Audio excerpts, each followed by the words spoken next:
మూఢో నమ్మకాలు పార్ట్ 3. మనం ఎక్కడైనా బయలుదేరేటప్పుడు నల్లపిల్లి అడ్డం వస్తే ఏదో ఆగనన్నా ఆగుతాం, లేకపోతే ఆ రూట్ అన్న మార్చేస్తాం.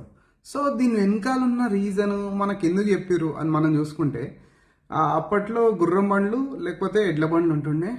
అయితే ఇవి నైట్ టైం ట్రావెల్ చేసేటప్పుడు ఏదైనా చీకట్లో ఈ నల్లపిల్లి ఎదురైతే ఈ జంతువులు భయపడుతుండే, ఎందుకంటే వాళ్ళకి నైట్ టైం విజన్ క్లియర్గా ఉండదు లైట్ లేక.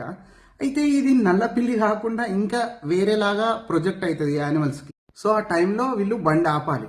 ఒకవేళ ఆపకుండా అట్లనే ఫాస్ట్గా వెళ్ళిపోతే ఈ గుర్రం లేకపోతే ఎడ్లో భయపడిపోయి ఎటెటో వెళ్ళిపోతాయి, ఒంకర తింకరకి వెళ్ళిపోయి వీళ్ళు మ్యాక్సిమం యాక్సిడెంట్ అయిపోతుంది. సో ఇది దాని వెనుకున్న రీజను. మనం ఎప్పుడు నల్లపిల్లి అడ్డు వస్తే ఆ వే కూడా కన్సిడర్ చేయము, లేకపోతే ఇంటికి వచ్చేస్తాము.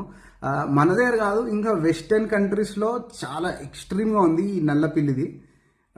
మనం తెలుసుకునే ప్రయత్నం చేద్దాం. అట్లనే మీకు ఏమన్నా మూఢనమ్మకాలు తెలిస్తే కామెంట్లలో పెట్టండి.